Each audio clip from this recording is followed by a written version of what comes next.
Au nom du Père, du Fils et du Saint-Esprit. Amen. Mes frères et sœurs, nous célébrons en ce deuxième dimanche du carême de la Saint-Martin la solennité de la présentation de Marie au Temple. Cette fête qui tombe le 21 novembre, donc hier.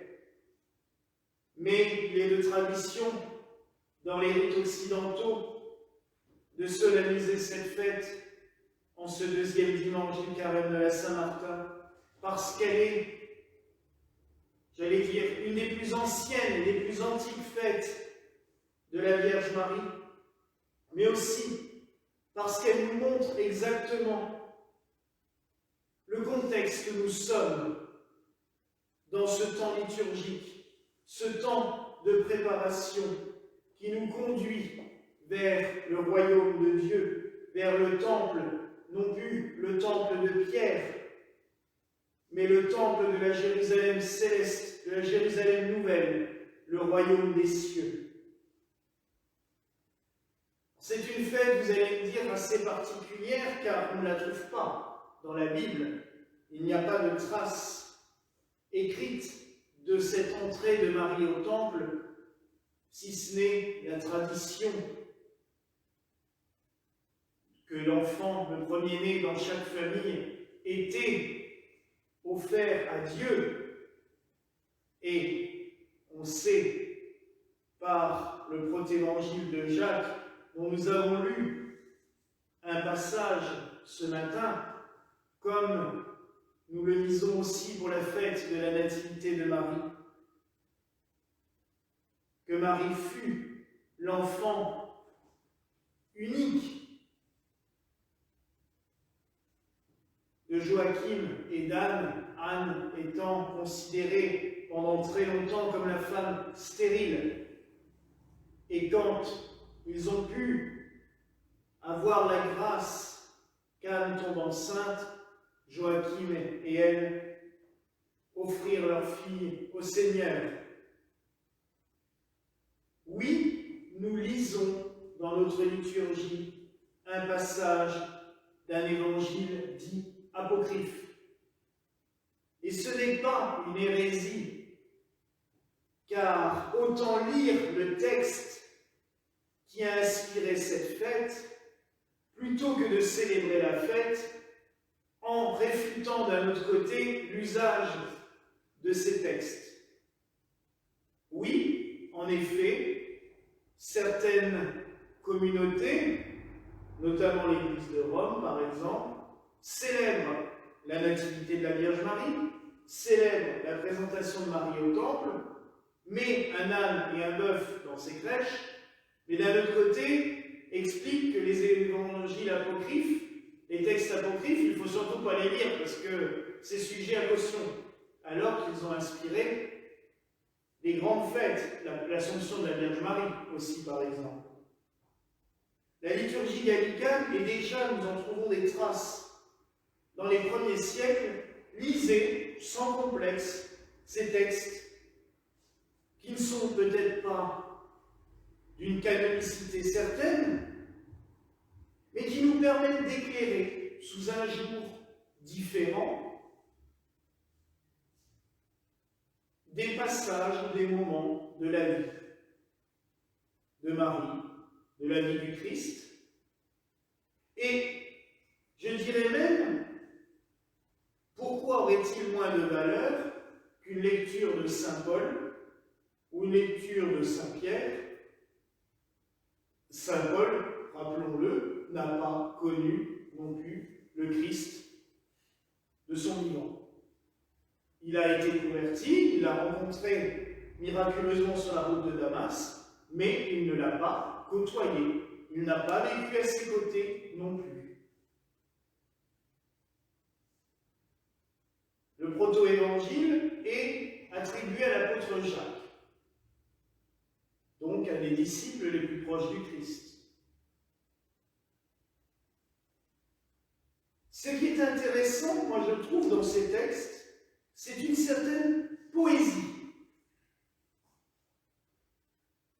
Et quand j'entendais le frère James nous lire ce passage où Marie petite fille, 3 ans, on la dépose, on l'assoit sur les marches de l'autel.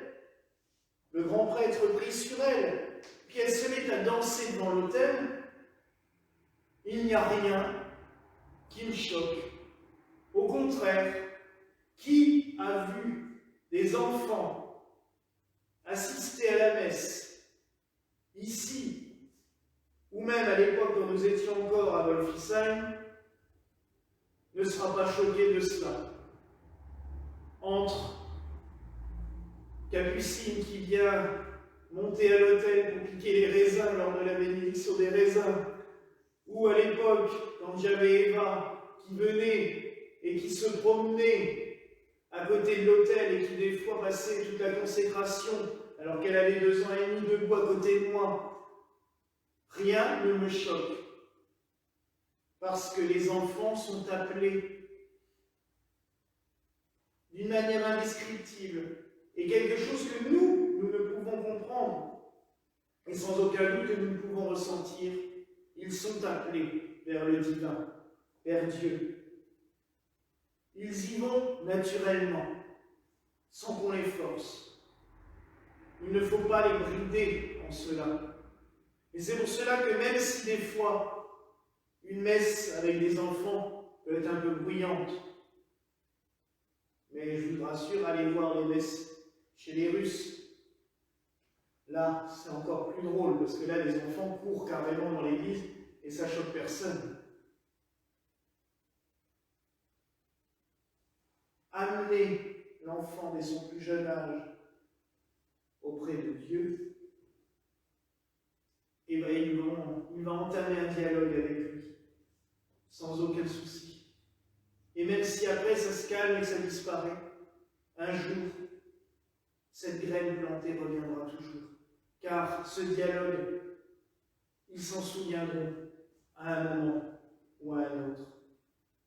Mais là n'est pas mon propos d'aujourd'hui.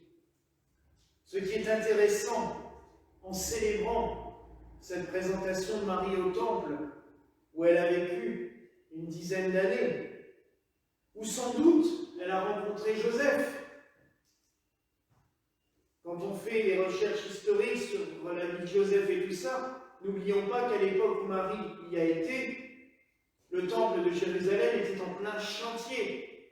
Hérode le Grand était en train de lancer une campagne de restauration, même de reconstruction du temple. Et Joseph était sans doute, on en a maintenant les convictions avec les preuves historiques, que déjà son métier ne lui aurait jamais permis de vivre seul à Nazareth, et qu'il allait travailler sur les grands chantiers, et à l'époque il n'y en avait que 2, le temple de Jérusalem et la construction de la ville de Séphoris. Et c'est après, en effet, par une réflexion purement logique, qu'on privilégie son travail sur le temple de Jérusalem, puisqu'il a bien fallu qu'il rencontre Marie un jour.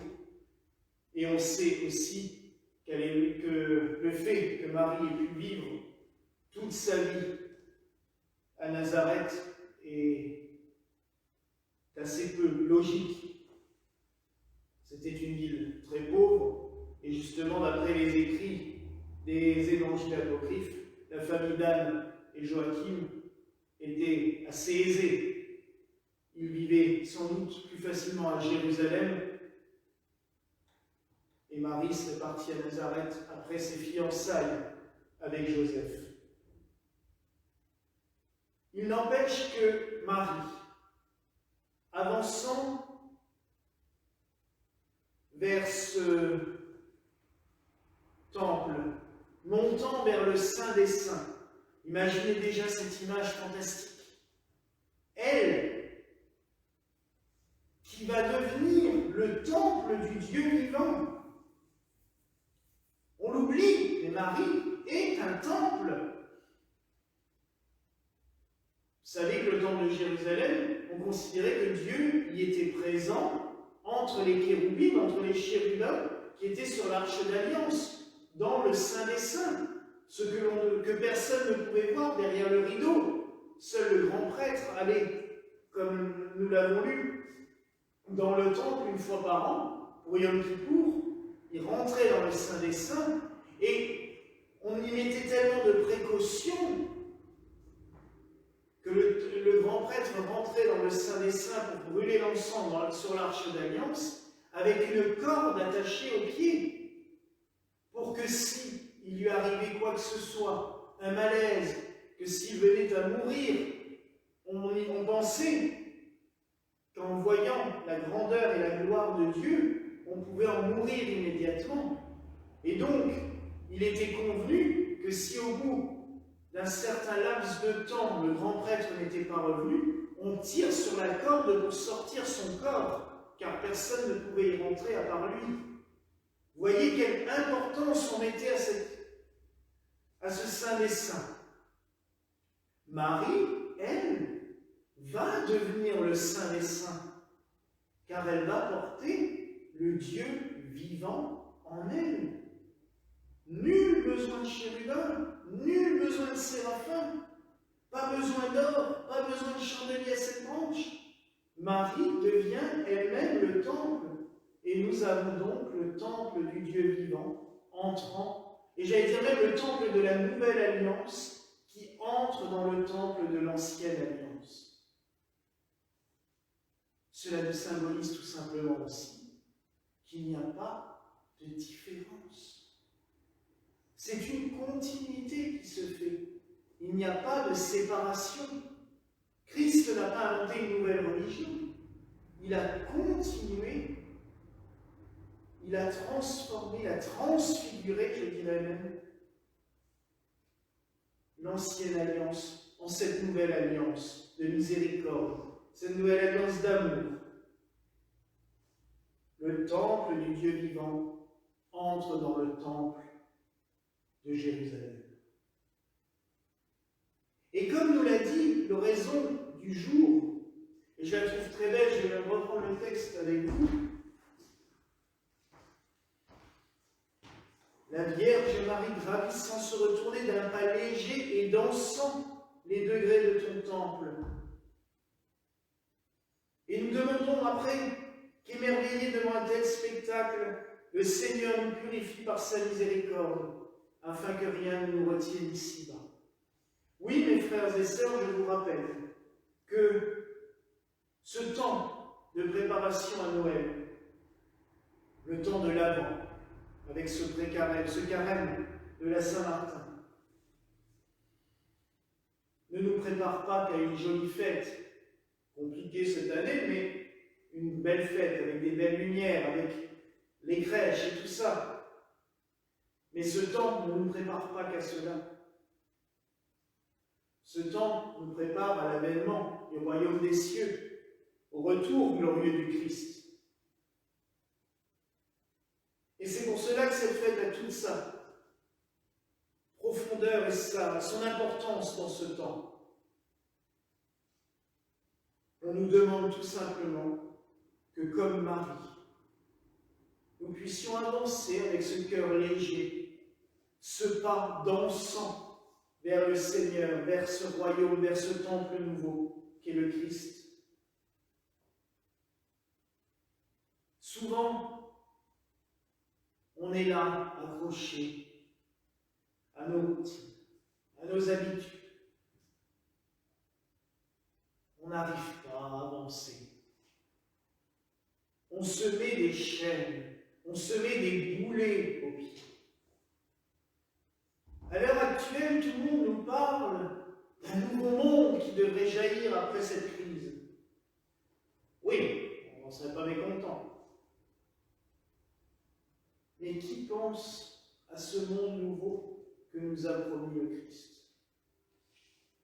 Qui travaille à l'avènement de ce monde nouveau? J'essaie, dans certaines discussions que j'ai, de dire aux gens, mais pourquoi vous bloquez sur un avenir aussi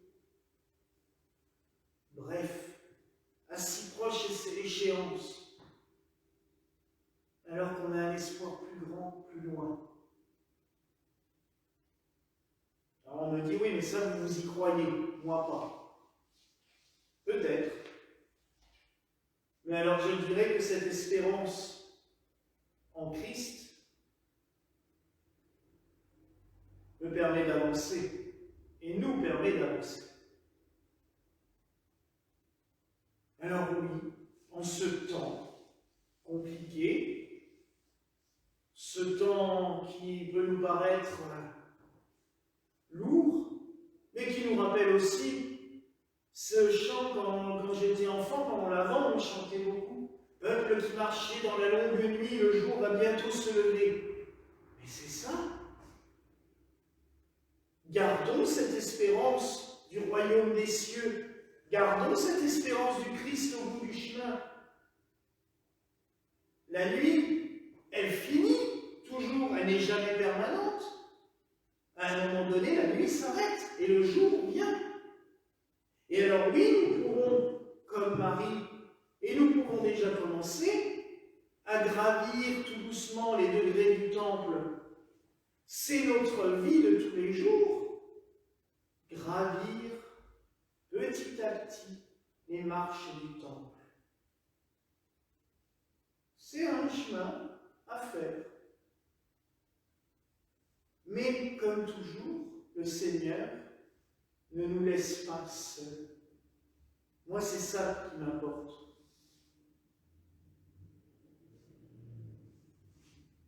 Mon ami et mon frère, Glenn, hier, m'a dit « Heureusement que j'ai maman et papa pour passer cette période qui est tellement lourde. » Dans notre langage à tous les deux, c'est Marie et Joseph. Oui, le Seigneur ne nous a pas laissés seuls. Alors ça peut paraître tordu pour ceux qui ne veulent pas prier les saints. Mais quand on veut bien se mettre à l'écoute, quand on fait un petit peu de travail sur soi-même pour ressentir les choses, on sent qu'on n'est pas seul.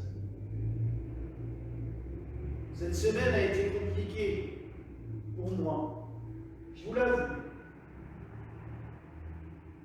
Mais de venir ici prier, de célébrer les offices, hier de prier le chapelet, qu'est-ce que ça fait du bien! Et c'est pour cela que je vous le fais toutes les semaines et que je vous invite à le prier le plus souvent possible. On sent qu'est-ce que ça fait du bien. Quand je prie mon chapelet, c'est pas Marie que je prie. Je prie avec elle. Je prie le Christ, mais avec elle. Et chaque grain du chapelet, c'est comme une marche qu'on monte vers le temple de Dieu. Oui, mes frères et sœurs, c'est dur. Oui, c'est compliqué, je le sais. Et je vous dis, on a tous, à un moment donné, un moment où on a envie de lâcher prise. Mais il y a quelqu'un qui nous tient la main. Et dans ce temps, et je vous dis, ce temps est très bon, malgré tout, même s'il nous saoule. Ce temps est bon.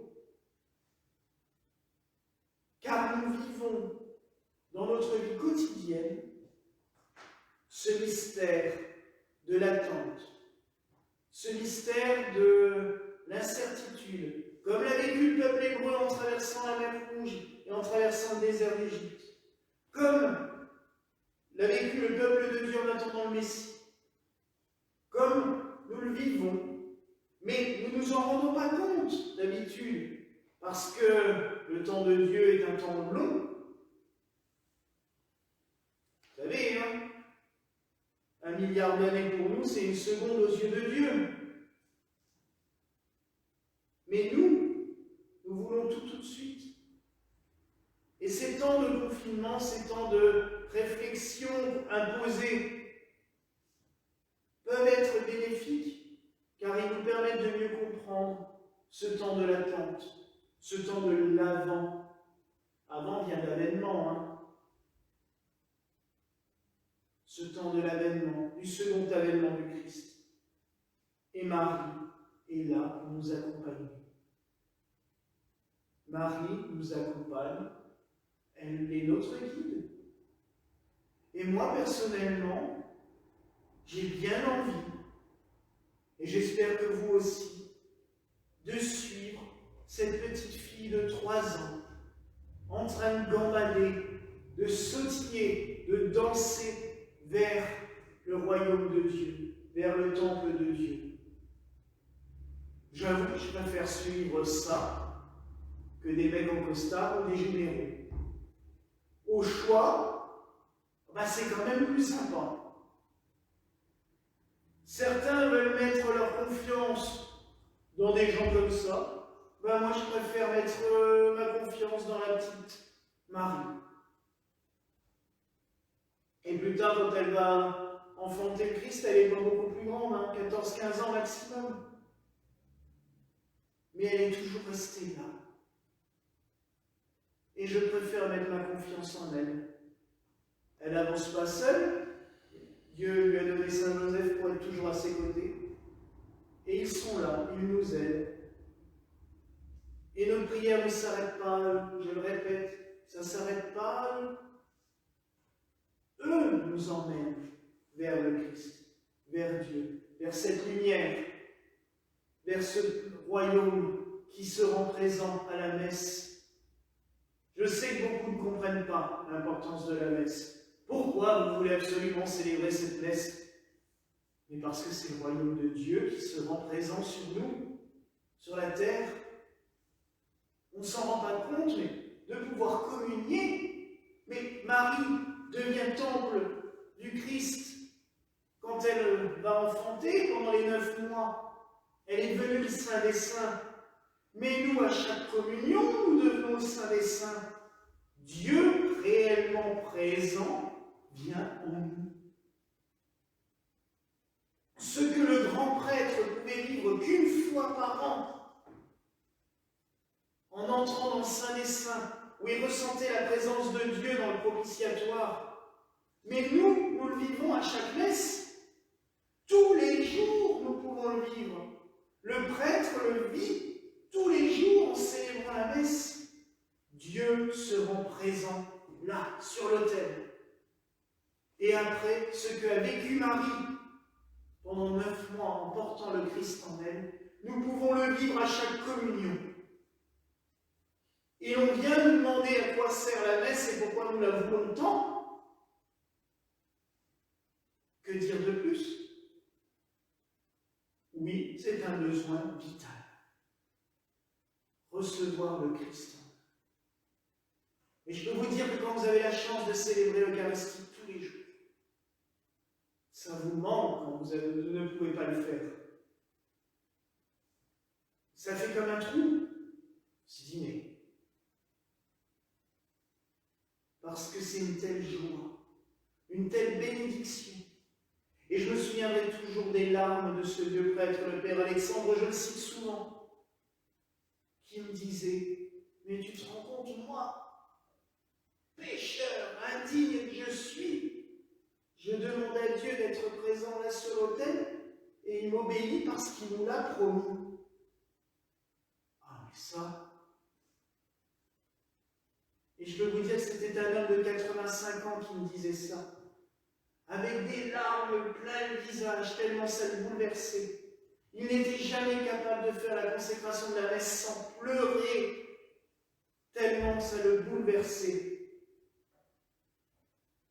Et c'est un exemple fabuleux pour quelqu'un qui commence à entrer dans le sacerdoce, à se préparer à devenir prêtre. Ça me restera gravé jusqu'à la mort. Alors oui, mes frères et sœurs, prenons conscience de tout cela. Vous voyez, il y a beaucoup de mystères autour de cette fête. Il y a beaucoup de symbolique.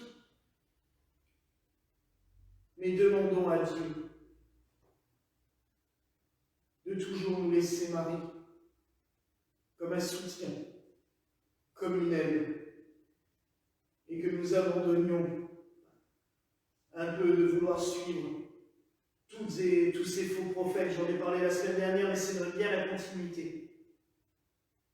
Pour suivre celle que le Seigneur nous a donnée comme guide. Car elle ne nous emmènera pas sur des chemins de traverse. Elle ne nous emmènera pas dans des routes pleines de ronces. Elle nous emmène que sur un seul chemin, le Christ, le royaume de Dieu, le temple spirituel, celui que nous devons toutes et tous chercher. Voilà la grâce que je nous souhaite en ce jour, mes frères et sœurs, au nom du Père, du Fils et du Saint-Esprit. Amen. Et que la paix du Seigneur soit toujours avec vous.